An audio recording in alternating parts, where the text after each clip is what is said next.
Cleaning the room. After making the bed, the next task is to clean the room. Make sure to wear gloves for protection from hazardous chemicals and harmful bacteria. Get a damp cloth and wipe all furnitures and fixtures, such as cabinets, closets, tables, and chairs.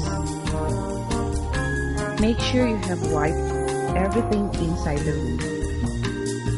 This time, we will start cleaning the floor. Get a vacuum cleaner and set it up.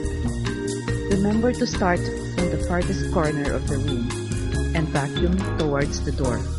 Make sure to vacuum the floor thoroughly. For your safety, after using the vacuum cleaner, put it back in its original position.